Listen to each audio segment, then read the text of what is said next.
Greetings, one and all, to the most cursed, most cringiest corner of the internet. A YouTube channel content creator actively alienating everyone in both the analog and digital world. Well, welcome and good evening, you wonderful dice of all alignments. I am Lunar D8. And maybe I'm just a little bit biased because she's extremely beautiful, but I would say Kyrie, I think, will be indispensable to a happy conclusion to the end of this game. Simply put, I know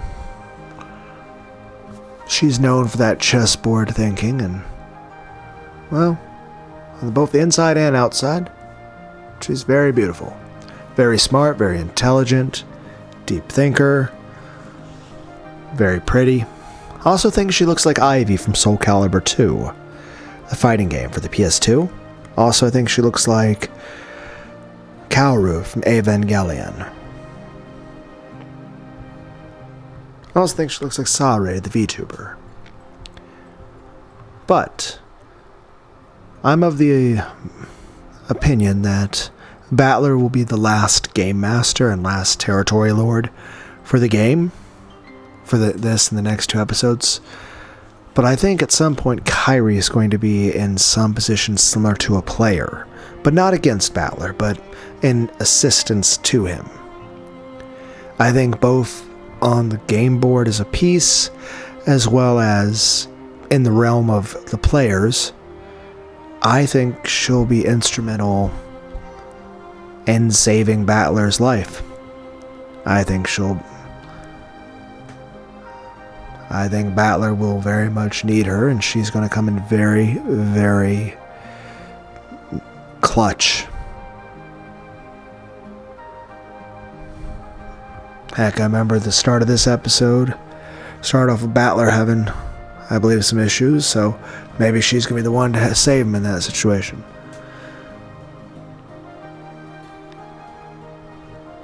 But like I said, maybe I'm just a little bit biased as I stare at her tits.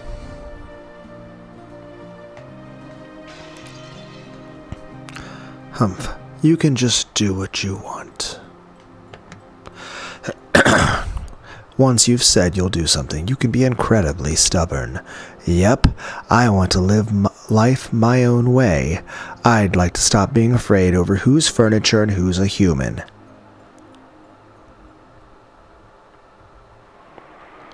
Cannon walked over to the window silently. He saw the rose garden filled with boring gray flowers in bloom. He realized that Shannon was acting above her place, and he knew that her tale had no chance of a happy ending. However, he also knew that no words of his could change her mind. Now that she had made her decision, in that case, it doesn't matter what I say. If I tell you to stop, you won't listen. If I tell you to do what you want, you'll do what you want. Why are you talking to me about this? It's not like you care what I have to say.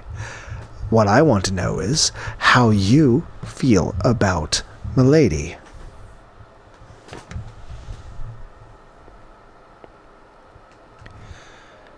I have nothing to do with the two of you.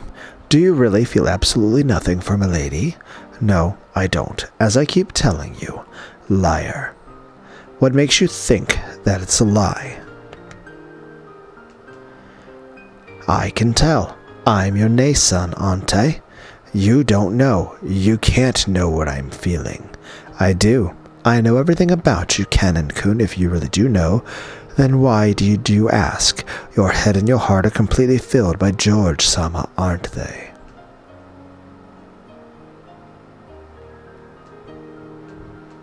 And it's that sincerity of yours that I love.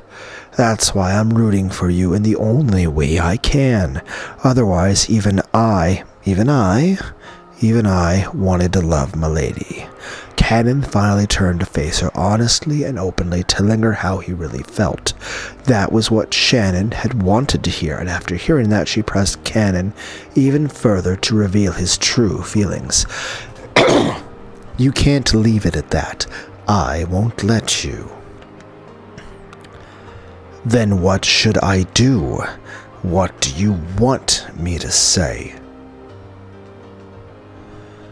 Don't try to dodge by saying I wanted to love her.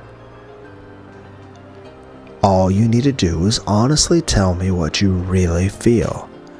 Milady is too dazzling for me. The way she lives is dazzling. Like the sun, that's why I love her. I was so happy when Milady stretched out her hand and asked me to walk with her. No, I still am happy. You love her, don't you? Yes, I do. I love Milady. Finally, Canon confessed his feelings in their entirety. In fact, by saying it aloud, he finally understood how he truly felt, as passionate tears welled up in his eyes. Canon finally accepted it. He couldn't stop the tears from dripping down his face. Both of us are exactly the same, locked up on Rokkenjima and living without any hope at all. And yet Milady was able to light her own path and create her own fate. She was so dazzling that I envied her. I felt as though if I could be with her, I could find my true self instead of being the pitiful person I am now. When you turned down Milady's confession, were you sad? I was. I never realized that a lie you make to yourself could be so sad, so painful, so excruciating. And I couldn't forgive myself for hurting Milady with that lie. I believed that I didn't have what it takes to ever fall in love again. But that wasn't true. Do you know what's needed to fall in love? It's something you can't get from anyone but yourself. Being furniture or not has nothing to do with it. If you decide for yourself that it won't work out, then it won't. You mustn't leap to such rigid conclusions. That's why I, overambitious furniture that I am, gave myself what's needed to fall in love. So you have it too, Canon-kun. You mean I have what it takes to fall in love? Yes. If you won't give it to yourself, I'll give it to you. Thank you. I feel as though I can finally see the sea. I am certain of it. George-sama will propose to me tonight. When he does, I will accept. I intend to leave this island and start a new life in our new world. If that's the path you've chosen, then I have no say in the matter. I'll leave this island, and after that I'll never return again. I'll have to say farewell to you, Canon-kun. You're right. We won't see each other again, will we? If you do love Milady from the bottom of your heart, and if your feelings are at least as strong as my feelings for George-san, then you and I will have to settle whose feelings are really stronger. Nei-san, this way is best for both of us. Don't give up on your feelings for my sake. Even though my selfishness might keep you from your happiness, I realize that same thing about myself. I know that my happiness will bring you pain. We have no choice but to hurt each other. As she said this, Shannon turned her back to Canon. As Canon watched Shannon from behind, he was struck by her strength and the love she felt for him despite everything.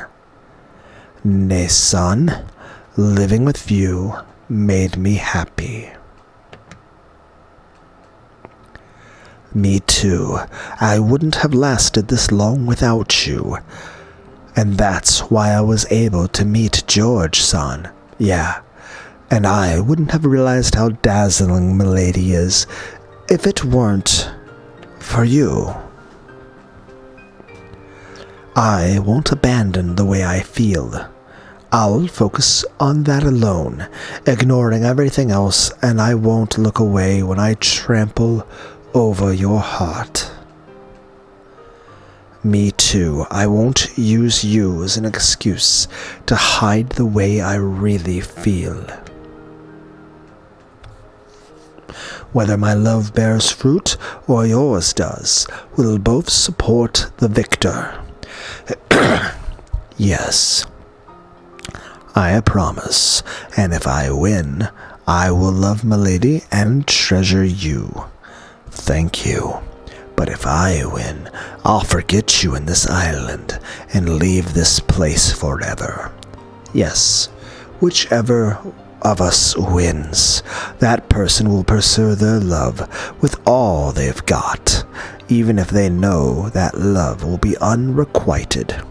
Yes, after all, by now, we are not furniture.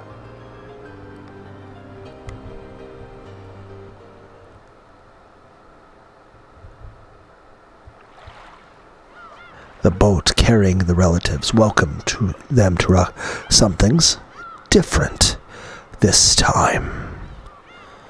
The boat carrying the relatives docked at the harbor. They left the boat one by one, making fun of Battler. Goda wasn't the only one to greet them.